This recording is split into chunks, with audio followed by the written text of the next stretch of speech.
This is The Right Approach. I'm JW Judge, and with me is my co-host Barbara Hensky. This is a podcast for writers to learn more about the craft of writing as we explore a new topic every week. Our guest today is Robert Bailey, a novelist and lawyer out of Huntsville, Alabama. He is the author of Rich Blood, which has been out for almost 6 months and is still one of the top-selling legal thrillers on the Amazon marketplace. I looked just this morning. I mean, I've been keeping up with it, and I looked, and it's still like number 3 in legal thrillers, which is amazing. Yeah. His Bocephus Haynes legal thrillers are also doing really well, and he's friends and neighbors with Georgina Cross, who is on episode 14 of the podcast. So, welcome to The Right Approach. Thank you, Jeremy. I appreciate it, Barbara. It's really an honor to be here, and excited that we'll get to talk books today. Yeah. And I got to say, I think probably one of the biggest indicators of the financial success of your books is that your name is becoming larger on the covers of the books, which I think always says, hey, this is becoming a recognized name. Right. That is, I've noticed that too. That's nice. Yeah. It's a real thrill. Yeah. All right. So you have been having books published since 2015. Your 8th book is coming out, if I've got that right. 8th or 9th book coming out later this year. 9th will come out in June. Yeah. Okay. What has that? I mean, it's great now. I assume that the sales haven't always been as prolific as they are now. So what has that publishing journey been like for you? My journey is, I guess everybody has their story, and mine is certainly a long and twisty ride. We signed with an imprint called Exhibit A Books in late 2012, publication for January of 14 with The Professor, my first novel, and they were going to publish Between Black and White too, which was book 2, and so they did. They put together a nice product. I mean, the advance was like basically for nothing, but I was just happy to be a published author, and so we started getting sales, but not, nothing crazy. We got good reviews, and Exhibit A decided to close its doors. The imprint, the Angry Robot, was the publisher, and they decided to close the imprint. But because The Professor had been out for a while, they decided to continue to publish it, and so they kept it out there. And they basically, what they did is they lowered the price to 99 cents for the Kindle version, and which I was kind of mad about at first, but it's amazing what people will buy for 99 cents. And so the book started selling, and we started hitting some lists, and we kept getting good reviews, which I think really helped. And so what ended up happening, it was funny because that was when Gone Girl was really the hot book, and so I've got pictures of like The Professor #1 and Gone Girl #2. Oh, that's cool. It was being sold for the normal price, but anyway, we got noticed. Right. We got noticed by Thomas Mercer, which is Amazon's mystery thriller imprint, and they reached out to me and decided to republish The Professor in 2015, and they bought Between Black and White for 16. So it turned out to be a really big break for me, but that was a timing thing because The Professor was already out. If The Professor hadn't have been out yet, then it would have never been published. And so some of the authors that signed with that imprint, it was a nightmare scenario for them. So I was on the right side of the luck that time, which, you have to be lucky every once in a while. All right. So when that happened in 2015, did you have the other 2 books in that series? Where were they at that point? So they really were just kind of percolating in my mind. I had an idea for the 3rd story, but it was really vague. And so once we signed in and I wrote Between Black and White, then the last trial really took me a while to get that story right. And I really took some family tragedy. My dad developed lung cancer, then stage 4 lung cancer, really bad diagnosis. And my wife got lung cancer at the same time. Hers was a much better diagnosis. And so kind of put me on the sidelines for about 6 months dealing with that. And my dad died in March of 2017. And then Dixie had her surgery in April. And so when Dixie was in the hospital, she was in there for a long time because they took out her right lung. I had a lot of time to just sit in uncomfortable chairs and think about what I wanted to do. And so I thought I basically incorporated my dad's illness into Tom McMurtry's storyline. And that really kind of helped me in a lot of ways. Helped me grieve my dad, but also helped me find how I wanted to end that series. And also helped us spin off, Bo into his own character. So a lot of things happened from that. Well, I know that, Barbara has her own personal tragedy that really led into her writing career that we've talked about on here as well. And so, and then there is a science fiction writer named J. Barry Hutchinson, who I've read. He has a series called Space Team, and it's Douglas Adams-esque, sci-fi comedy. And he talks about how he was in the hospital, his mother was dying, and he was just there for days and weeks, just being with her. And it is when he came up with those characters in that story, because there wasn't anything else to do, and came up with that. And I think it's turned into like 12 books. But I think that's obviously terrible circumstances, but I really appreciated how you told us that that helped you through the process of grieving for that loss. It definitely did. Yeah, I think sometimes your brain just needs to latch onto an idea to help you survive whatever your current circumstances are. You just have to if you can't physically take a break, you need to mentally take a break. And it's nice that it leads to something creative and useful.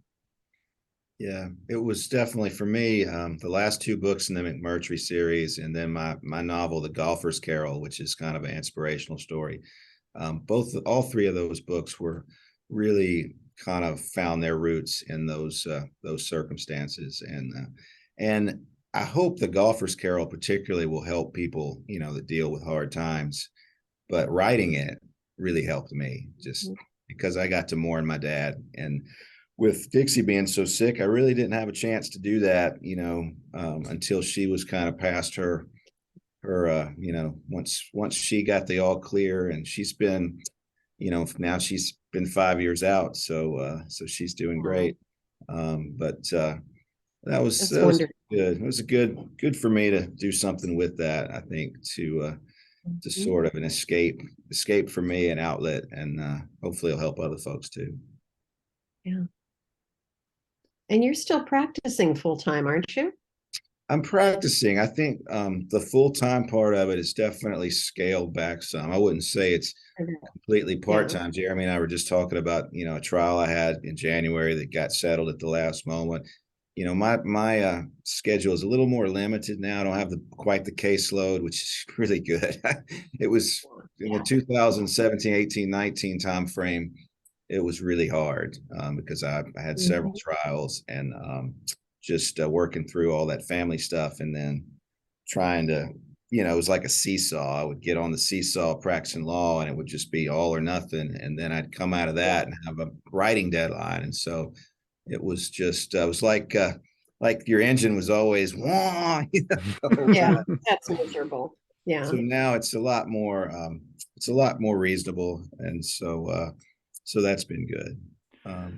So during those years where you were full-time law practice and trying to manage the dockets and the court deadlines and client expectations, as well as the writing deadlines, how were you contending with that?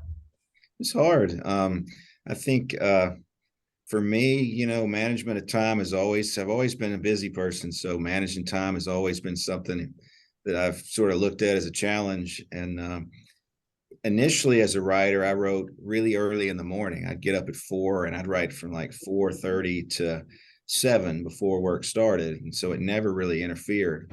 But once we started having books under contract and deadlines, that changes, and so what I would do is, and I still do this, when I write to a deadline, I will write along 1,000, 2,000 words a day. I'll miss a few days because of the nature of the law practice, and then I'll get back on it.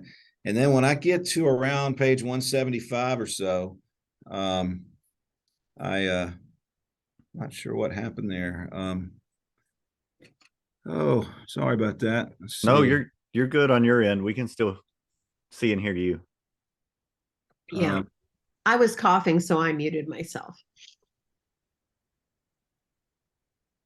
Well, if you can still see me, then yeah. And I'll just look at this blank screen. I'm sorry about that. No, it's fine. You're great no, for us. I think for me, it just I would have to go from one end of the seesaw to the other. I remember coming out of a case in 2018 where we got a defense verdict in a trial over in Marshall County, and then my deadline for the final reckoning was 10 days later. And it just so happened the final reckoning is the fastest moving of any of my stories. And so, it really worked well to, to write that story fast. And what I was trying to say there is I'll get to a page 150, 200. And then the last part of writing the book, it writes a lot of times like the way you finish up a book that you're reading, where I'll just, I'll really go fast on that first draft. And, I think Stephen King in his book on writing talks about the first draft. You want to write it as fast as you can and try not to look back too often because you're going to make mistakes. And that's always the biggest challenge for me is to force myself to get to the end. Yeah. So my experience is in how I write, I have to do it a lot more slowly. January was a really productive month. I probably averaged 300 or 400 words a day, maybe even more than that. It was just really productive. February has been less productive. I for a variety of reasons, but I try to average around 300 words a day. Sometimes that's 50 words and sometimes it's 900 words. It's just kind of how things work out with the law practice. And also, I am not any good at not looking back. Particularly when I hit a patch where I'm not exactly sure how to move forward, or I'm just waffling between a couple things. What I will do is go back and just do some light editing. And a lot of it is just kind of copy editing, changing words, just looking for errors, and going back and reading over those past, prior chapters helps me figure out how I want to move forward. And it's also curious to me how much I've forgotten that I included things that I have no recollection of having written in there. And you go back and read it and you're like, oh yeah, okay. And that's right. one of those things that prompts me as I try to move forward. Yeah, I think I do think sometimes, especially when you're stuck, it does help to look back some. And the synopsis helps me sometimes in that regard too. I didn't write a synopsis with the professor, but having kind of a loose idea of where the story's going sometimes does help me push through parts of block. I don't like to say the writer's block word, but it does. It's kind of like saying shank if you're a golfer, but it does happen from time to time. And I think having a synopsis and also, if I can just get into a scene, and sometimes if I, like you say, when you're really blowing and going, sometimes you do forget things you've written, earlier in the story. So that can be any kind of trigger that sort of gets me going.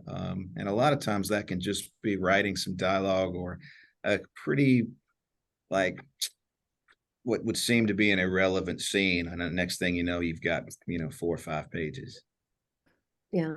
I write fast, but I find I'm not good at remembering people's names in real life. If I meet you at a cocktail party, I will remember all the details that you've told me about yourself and your family and your face, but I won't import your name.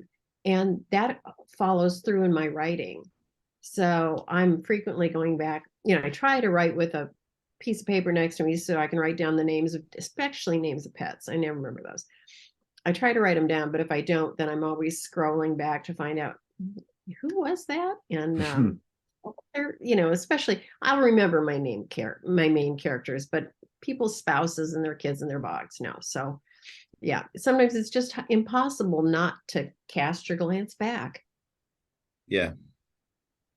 Yeah. So, Robert, when you start writing a book, do you have work from an outline? I know you mentioned the synopsis. Do you know where you're going with the book, or are you figuring it out as you go along? I normally have a really clear beginning point, and I do write a synopsis now that's fairly loose. If I write a detailed outline, then it makes me tight, and I can't story tell if I'm tight. But if I have a loose synopsis, then I will kind of keep it next to me at the desk. But I rarely look at it, only when I'm having issues. Occasionally I'll look at it and I'll check off parts that I've written, because it always feels good to check boxes and it shows you're making progress. But I think that is helpful, and I didn't do that. That was a total pantser when I started. And I do think it is harder when you don't have a fairly good idea of where you're going. Now, my endings are not quite as specific. I have a good idea of how I want the ending to be, and sometimes very clear. Like, I knew that I wanted the end of Rich Blood to finish with Jason Rich and Tyson Cade at the gas station with the revelation that's made. I knew I wanted that twist, at the very end, but the twist before that, it's kind of a double twist.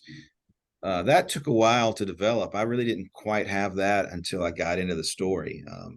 And it changed a couple of times. So I have some flexibility with the way the story ends, as long as the general vibe is what I was expecting. I've never really had a change in the general idea of how the story is going to end.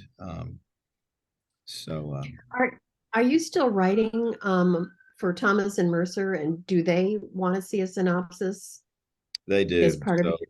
Yeah. Normally what happens is I'll send a synopsis in the first 15 pages of the next story, and that's how we start negotiating the next contract. And so they do expect that. And I used to kind of dread doing that, because it's really hard sometimes to know, to write a detailed synopsis before you've really had a chance to do much with the project. But it has gotten easier, and now I feel like it's one of my favorite parts of the process, is kind of putting that out there, because it's, if you can write a 3-page synopsis that pops and feels pretty good, then the better it is, I think the better the story will be, or the easier the story will be to write.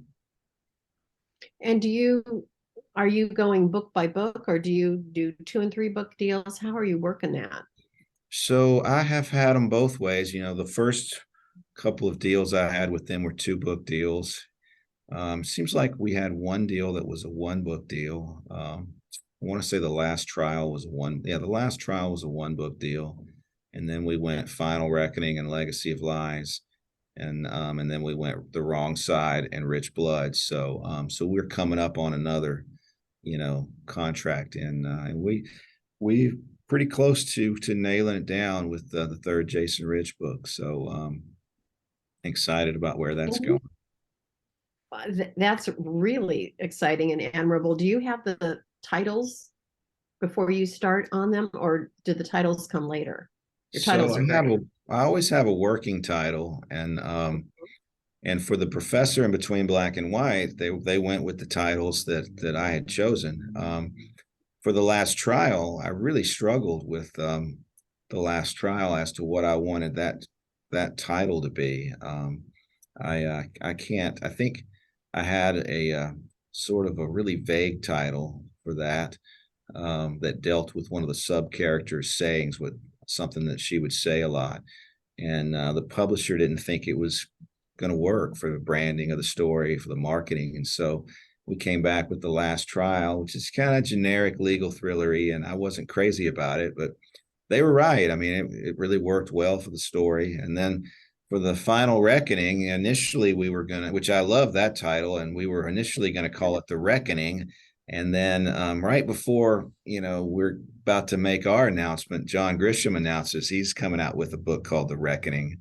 And so we didn't want to go head to head with that? We made the last minute decision to call ours the final reckoning, which is kind of cheesy, but we wanted to distinguish it a little bit from him. And well, I think that probably has the added benefit though of when, search algorithms being what they are, when people are searching, that's going to have a positive impact for you.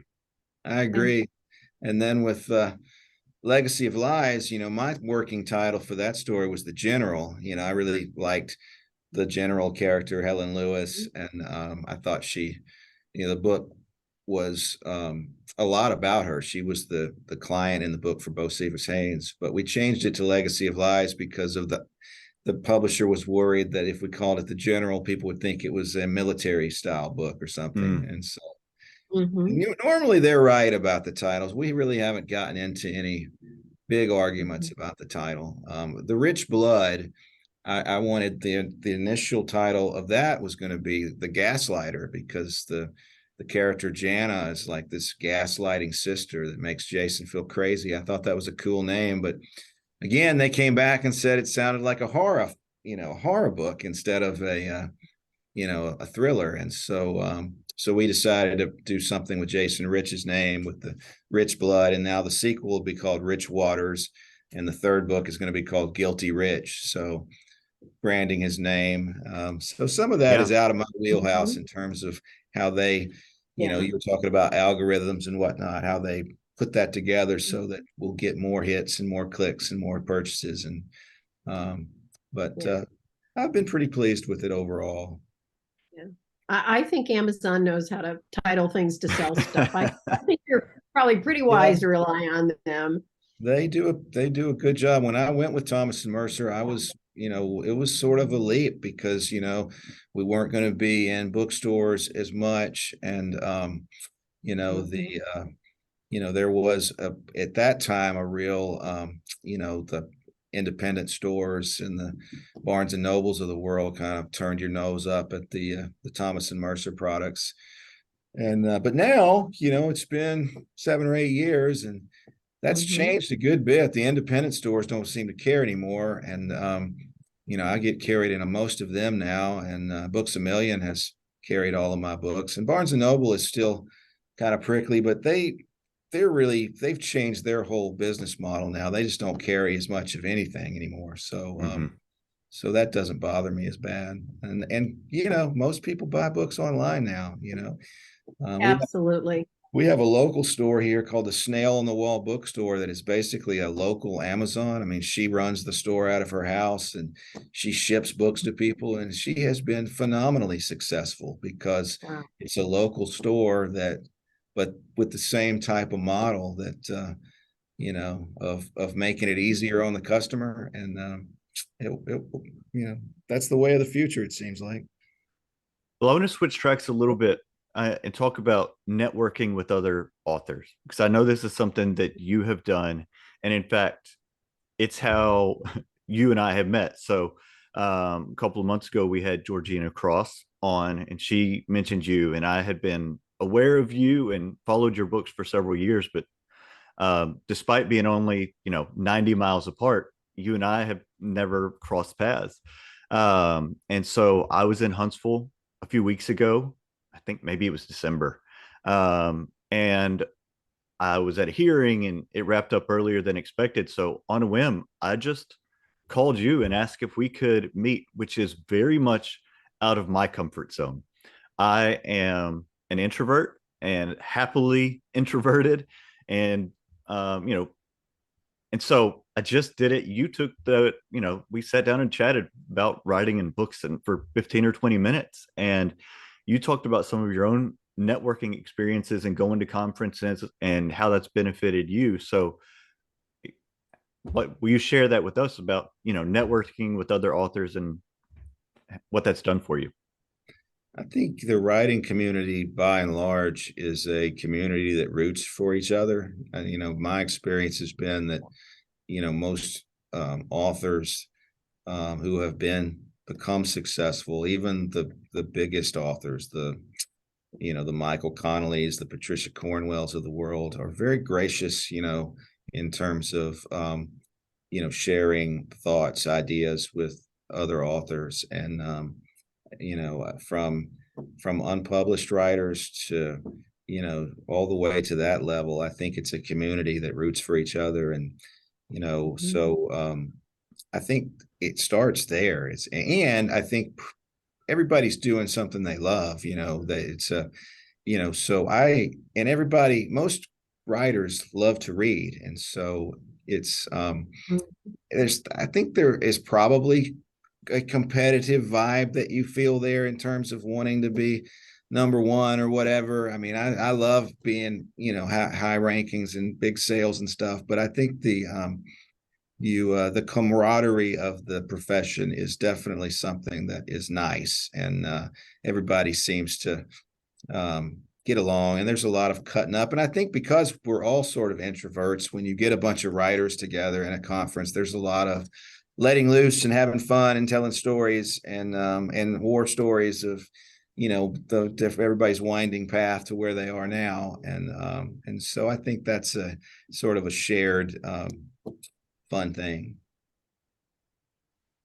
Has there been crossover for you in, I guess, what you learned about networking and how you applied that in your legal career as compared to or along with your author career? I think that there is a great synergy between practice and law and writing and telling stories, for a number of reasons. In litigation, especially cases that you take to trial, you're always thinking about the story of the case, and whoever presents the best story in front of the jury, with the witnesses being the characters, usually has the better chance of winning. And so I think lawyers are ingrained in that. And so I think that's one of the reasons why so many trial lawyers become authors, is that that process is very similar. I think as a writer that has done a lot of book clubs, book events, spoke speeches to libraries, I've noticed that I speak off the cuff a lot simpler and better now than I did when I started. Like, I'm able to go without a script now to some of these events and just talk and still enjoy it, and not be nervous about whether I'm gonna, not get stage fright. And so, as a lawyer, you're used to talking in front of juries and judges and whatnot, but that is such a prepared exercise. And but there are moments in trial when you have to be able to think on your feet and do something and act maybe a little different, make adjustments. And I think handling book events has helped me in that regard as a lawyer. Whereas I think being a lawyer, just having to do that a lot has certainly helped me manage the social part of and the obligations of being a writer, which in some ways is one of the most rewarding parts, when people show up just to hear you talk about your books. I mean, there's really a warmth to that, and a surreal type of a feel good feeling from my end. I spoke in Florence last Monday to a joint Rotary session there, and I was about 80 people, and they all just came to hear me talk. And one of my best friends in the world, Judge Powell there in Lauderdale County, introduced me. We were law school classmates. He's a judge now, and I'm the writer. And so it's very surreal kind of things happening right now, just with my age and some of the events we're able to do. So yeah, that was answer your question. No, that's perfect. Because it's writing is such, for me, I don't know if other people feel this way. There is nothing more personal than, in some ways, my fiction writing. I know that it is totally made up and it's all out of my imagination, but it's something that I have created from nothing. And so, like you said, the idea that people are interested in that, something that couldn't have come from anyone else or anywhere else, and want to not only read it, but hear you talk about it, is, I can't imagine anything more gratifying. It is very gratifying. And it's also what you said. I mean, you really are putting yourself out there. I mean, this is the raw you, in your words, your stories, your characters, what they say, how they act. And so the positive comments and reviews feel really good, but the negative ones, and I've gotten some of that too, they probably hurt worse than the positive feel good, just because of what you said. You're putting yourself out there, and some people, I mean, it's a very subjective thing. Some people don't, Harry Potter got rejected by 20 different publishers. So yeah, it's a subjective world, and not everybody's going to love what you've written. So those you definitely get thick skin after a while. And it's humbling to be recognized out and about in town by somebody who will rush up to you with your book and say, "Oh, are you her? Can I get a selfie? Will you sign it?" And you're like, "Wait a minute, it's just me in the grocery store." But it's lovely. That has happened to me a couple times recently, where I've not the selfies, but just I've been out, like eating lunch by myself at Panera, and somebody's come over and said, "We love your books, keep writing them," that kind of thing. And so somebody that I had spoken, they recognized my face somehow. And so that was kind of cool. That's really fun. Yeah. Well, I think that is a really warm and encouraging place to end this episode. But before we do that, I want you to tell folks where they can find you, where they can find your books, because they need to go out and read them. Sure. So robertbaileybooks.com is my website. It's got all of my books and the order that they've been written in. All of my books are on Amazon and in most bookstores. If you want a signed copy of my books, the best place to get them is the Snail on the Wall bookstore here in Huntsville. All right. Well, thank you so much for your time and for just really the personal nature of the things you shared with us today. It was really great. I appreciate it. Really good. Thank you, Jeremy. Thank you, Barbara. It was really fun. Thank you. Cozy visit.